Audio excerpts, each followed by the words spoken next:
So about 2 or so years ago, I walked up to this suburban Plano house on a Friday night, pretty apprehensive, not really being in the college party scene, but the station manager over at Radio had invited me, like, yeah, it's super chill, there's a really good lineup of bands, it'll totally be your scene.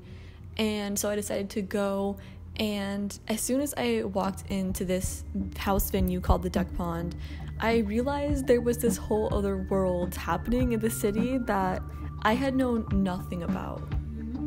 It's kind of funny how fast it happened, but I really connected with some of the people there, and mainly they were looking for a renter, so in just a few months I had fully moved into the Duck Pond.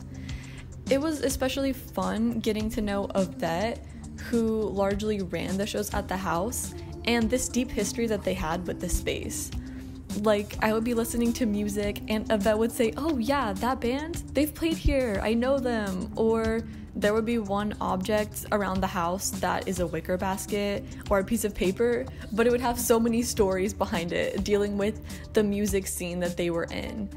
And so after living here for around a year and knowing that Ivette was going to be leaving the state for school, and one of their very close collaborators was additionally leaving for similar reasons, I just wanted to dig into the history of the house shows they would throw and this space. And I feel like it's one of those things where everyone's super cool and it's one of those things that just happen, but I knew there was so much that an outsider like me could learn coming into this space.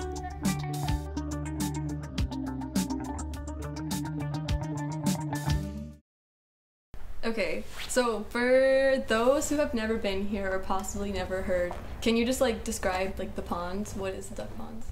What is the Duck Pond? Yeah. Well, first and foremost, it's our house. It's just as a venue though, it's just a house venue. It's just a friendly little spot where all are welcome unless you're a bootlicker. Just kidding. But although we don't like the cops necessarily. I guess we all met the original set of people that lived here through the music scene. I think we all kind of knew it was going to be something eventually, if not a venue, a party space. And then as time went on, I kept wanting to see more shows, and a venue that I had used to frequent a lot with all my buddies had kind of closed down, so that was the first thing, oh, we could do this. And then I just started planning a show. I just wanted people to come to a house show.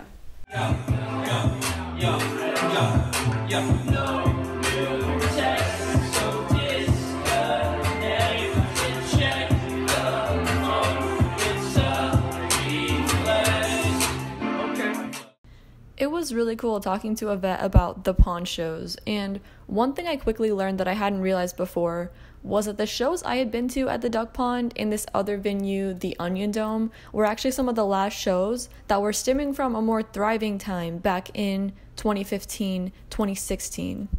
And what was the venue that that closed down that you were missing? Yeah, the Compound. It was in over by Walnut Hill. It's Evan Gordon. I guess I didn't say his name. Evan's house. Mm-hmm. And all of his roommates. There's been a lot over the years, but he was kind of my inspiration for even having this kind of thing as a spot in a suburban area. I graduated college in 2014, and then I moved into a house with some friends, and we used to throw parties. And then one day I was I had always wanted to play a show, because I just played guitar in my bedroom for years and would make loops and sound collages, and I was I want to do this in front of people, and no one would book me. So it's I bet I could get 20 of our friends to come out and watch a show. And so I put together this Facebook event and had 6 kind of unknown people playing, and I thought 20 people might show up, maybe including the artists, and 120 people showed up. Yeah, from there it just was oh shit, I guess I'll do another in a month. And then we did one a month from January 2015 till June 2016. And then our last festival in August 2016. Whoa. And then I moved to another house called Rat House. Kind of threw some shows there, did a little bit of the same thing. Yeah, now I live here, which is called the Onion Dome. I'd always dreamt as a child of like living, not a child, but as a young adult, of living on a commune of some kind. And the experience I had at the compound kind of made me second guess whether it was a naive desire or just like a real thing that could be accomplished, because I didn't necessarily ask for all the people to come to the shows and do all the stuff, but they just did it, and I was just happy because there was so many people around making it easy. Like the next day the house would be cleaner than it was the night before, because we just had people go around and like, clean up and help us vacuum and stuff, and it was just like a whole community came together to like throw these shows, and like my home. Happy birthday, dear compound. Happy birthday to you.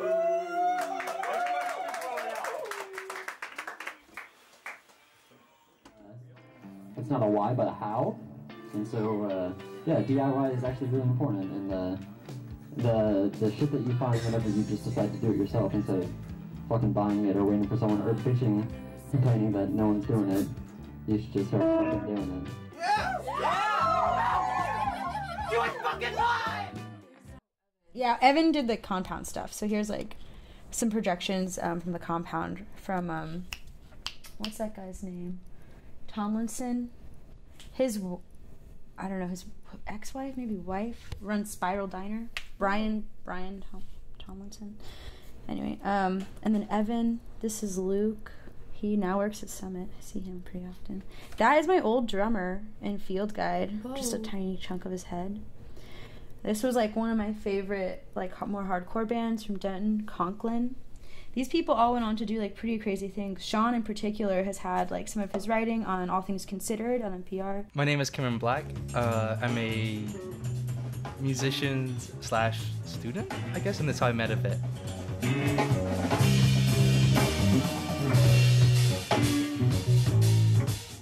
My first experience actually was it just coming to a show, and it was extremely fun because like I got to see all my friends from radio, all my friends from I guess Dallas DIY.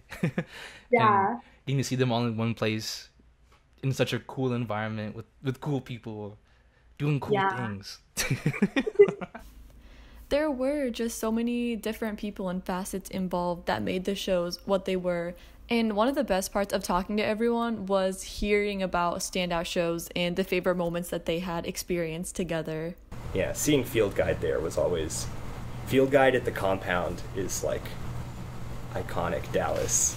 My partners were going to be Tilda Swinton, the Lord, and Kurt Oren. Shout out to Kurt Oren, who played two amazing shows here.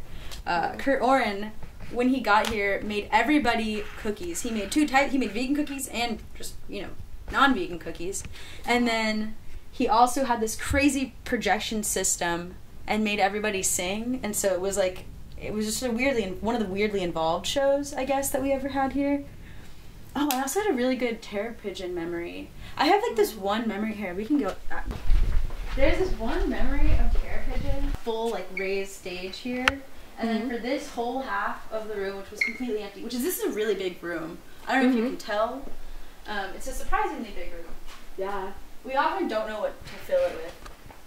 But he had one of those like parachute fabric things. Yeah, like from gym class? From gym class, where you all like run underneath it and things like that. Yeah. And that's another one of those involved kind of shows where like he gets up and dances. He's like, you want to do that? Like stuff like that. So then you're like, oh, okay. Yeah, okay. And he had this song where we were all underneath it and we all had to like hold it up. Mm-hmm. And then we all had to like jump. And while this like strobe light was going and this like guy's like anti-folk pop music was just like blasting. And the cops had already been to our house to tell us to be quiet, and like, nobody cared. Oh my god. And it was amazing. And like the sweat, the air that has like so much sweat in it is like such a thrilling part of like just being in this room with people who are experiencing the exact same like sensory experience as you. Well, not exact same sensory experience, but like they're perceiving this like weird, incredible thing that you normally never experience, like at one time. It's so cool. That's insane. Oh, I miss like seeing people. That's so cool. I guess it was Valentine's Day of 2016. The artist formerly known as Milo, now Rap Ferreira, played at the Compound, and that was he had been like my favorite rapper for over a year at that point, and like right there.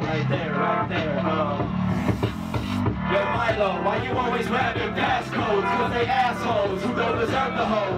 So they fiddle with their portions. I fiddle with my ruggeds on punch me. Yes, I roll with Darkman. They don't trap dodgers and niggas teaching that Darkman. He was like a Michael with the Midas touch. He'd posted that he was booking a tour, and so he posted his tour manager's email, and I like hit him up, and I was like, I've never done a guarantee before, but I can guarantee you will make money.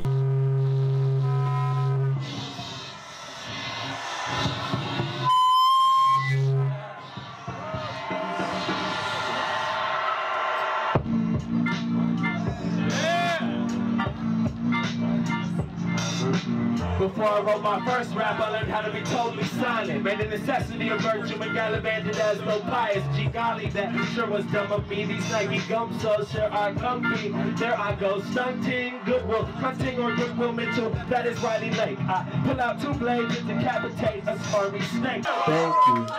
Thank you. Wow, we out here. Count them. That's what. Wow. To y'all. To Dallas. To the Compound. Thank you so much. Because that was like, I guess, a whole aspect I haven't even discussed. But that was like the coolest part of the Compound to me was we had like a door person.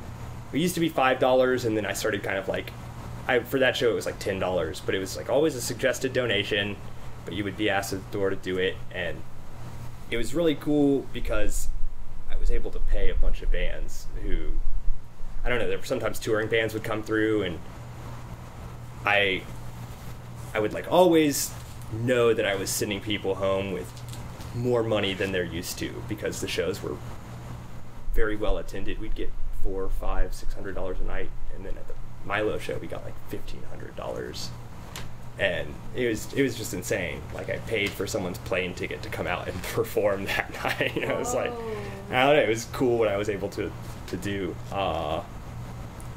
without making anyone pay ever also.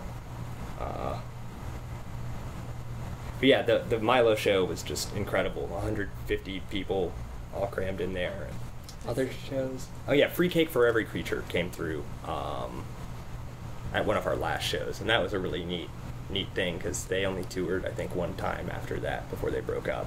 So something mentioned by almost everyone I talked to about house shows was sort of the cycles that the scene goes through, where some houses start to slow down, people move out, and then others start to pop up.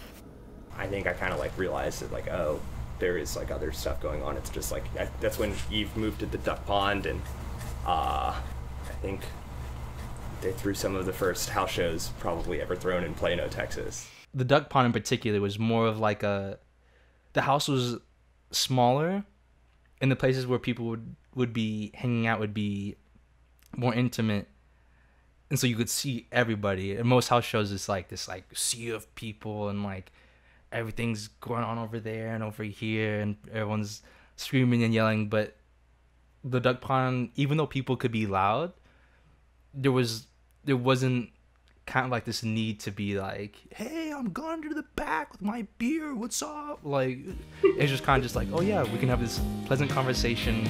I can see you as a person like right here, I can see that person over there. You can just sit and talk to someone for hours during the show, in between songs, whenever, and you'd be way more personable. If you could kind of describe the like DIY scene that was happening at the time, like how would you just overall describe what like the energy of that, what was happening there to someone who had never been? It was super fun and diverse, actually, for the most part. I in terms of attendees, and for a good chunk of it, it was primarily cis males playing. some racial diversity, but Ivette, I want to say Ava from Starfruit, and a couple other people, like a very small section of the scene that wasn't cis male, I guess. Also the artist, that was another big thing. Like the artist that they picked, it wasn't just like another dude rock band. Like I could tell it was like a cognizant effort to book artists that would raise up the platform that artists that don't necessarily get that kind of respect in other DIY venues. I feel like they wouldn't really receive at other places. Like for example, like Willie Moss and Clay. I remember there was these like two poets. There's these touring poets that came through, and that was super cool. But there'd be so many like solo acts that'd come through, and they would do beautiful works that would most times would be talked over at most house venues. Yeah. But at Duck Pond, like people would give them that respect, and I guess I feel like that stems from the kind of environment and the culture that Ivette had kind of built around that, and what they kind of envisioned for this environment. I don't know. I feel like Duck Pond was special because it's weird to say it was like girls, but it was just like not like just like cis men having a house venue, and so I was like, I can make this a truly safe space. Like if we want to, like we control it, like us. And so it was just like taking our ideas that had already been there, already had been thriving in like DFW, and just like bringing them out to this weird suburb where other people might not have had this kind of like exposure as I did way back in Dallas like 5 years ago.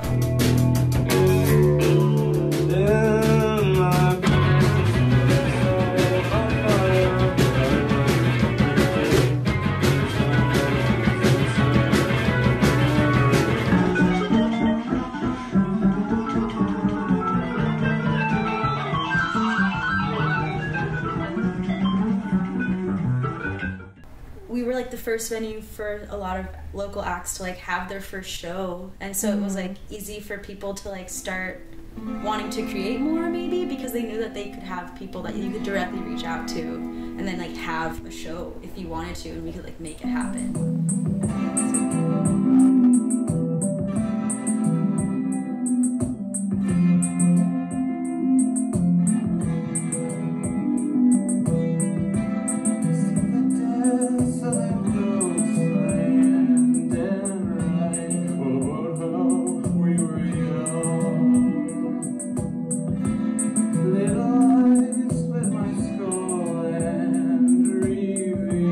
The last show that y'all had was like a year ago, pretty much.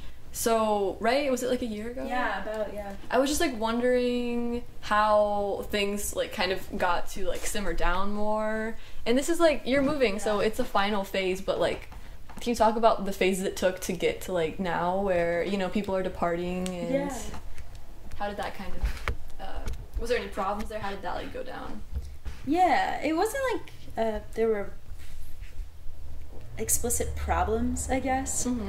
But you know, over time, as like people got older and maybe moved on or moved like farther away in DFW where it would literally take like 45 minutes or an hour to get here, and as we kept having the police come and like trying to break up the shows. Oh wow. And people could tell I would be stressed out, or like we would have to all be quiet for a little bit. As that kind of like started happening more over the course of like 2.5 years, the shows got less attended, I suppose. And a part of that is like, you know, me not reaching out as much or not having as like close of a connection. Because at the same time, the DIY scene and like the people that I knew in it, we were all just like kind of disbanding a little bit. And I just started feeling old at a certain point. I started feeling like, you know, I don't know these young people anymore. Like, you're a part of a generation that, like, I didn't know you. Like, and I wouldn't have known you because we didn't go to UTD at the same time. Like, it's coincidence that we happened to know each other. But, like, I guess I just started feeling less, like, as fully connected in it as I had been before. And then, you know, there wasn't really anyone else to do it. This is how things were closing up as Ivette was getting ready to go to school and Evan was planning his move. And I wanted to capture what they were hoping for during this next phase. I don't know. I just definitely want to keep finding ways that I can contribute to like people having like raw, engaging, unique experiences. I don't know. I've always had a bunch of. I think what made the compound so cool was that I just have like a bunch of different kinds of friends that I've made from different parts of my life, and they would mingle, and a lot of them don't know each other so well, and like, I don't know, it's like this like, I don't know you, but you're here, so you're probably cool, and I don't know, I wanna find that kind of community wherever I go, and like figure out how to keep incorporating I don't know, authentic experiences with other people into whatever I pursue. What are your hopes for like the local music scene as you depart, and as people who were like instigating all of this community like are leaving? Like, what's your hopes for the scene, you know, this space, the people? For our house? And yeah. So Tyler, people in Future Nest, and like Steven Leftovers and people like that, I could see them easily carrying this on, and like you have so many connections with like, you know, Radio UTD, and like with, you know, a large part of the student body that I think is becoming less of like a nerd thing at UTD and more of like a anyone kind of situation. And I think y'all, my friends, my roommates, people that live here, and like all the people that I've gotten to know in radio now have a very good chance of like putting something on or keeping the spirit going, because like it's interconnected for y'all, and y'all are very creative and like honestly incredibly hardworking people. Like you guys produce so much shit, and so I think that I would love to see people be in this house again. And just like, I just really want the house to, it's just so silly. I just really want the house to like continue to be like this like incredibly safe place where like anyone's always in the kitchen and they're always ready to talk to you about whatever crazy thing in your life. I hope you guys keep it going. It was hard to get this application for this house in. Like, what would you tell someone who is... Yeah, sorry, same, bro. I got like, what would you say to someone who wants to create like a community like you did, and, you know, what have you learned? What would you tell them? I would say don't be afraid of whatever it is your like aesthetic is. For a long time mine was like sweats and stuff. Like I once played like a Doma show in like a full sweatpants with like duct tape on it. Just don't be afraid of like just showing up to do anything, because most people aren't doing anything. Like, and so you putting something out for others to see and for others to like experience is like probably not gonna be a bad thing. Like people will be supportive of you just for having like the like audacity to do and perform and be there at all. I think I experienced a lot of burnout, so I would say ask for help from like the people around you, because those are the people that like make the community you're in. Like a huge part of like my sentiment in being in the DIY scene was that like I lived in Dallas, which was a place that didn't really have the thing that I wanted, so like we just like made the thing that we wanted, which was like the space to be how we wanted to be, and like perform what we wanted to, and like make people come to the same room and dance. And it was all about like creating the space you want to live in. I wanna dance at the compound every week. I wanna sing PM is here till I can hardly speak. Venetian way is where my heart will always stay. I wanna dance at the compound every week. I want an MD 2020 and a Lone Star.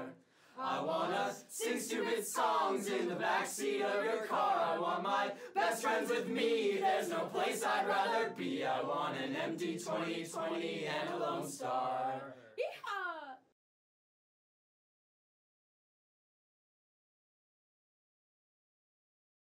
feel a great deal of gratitude to Ivette for the times that we've shared. I don't know. I'd do anything for them.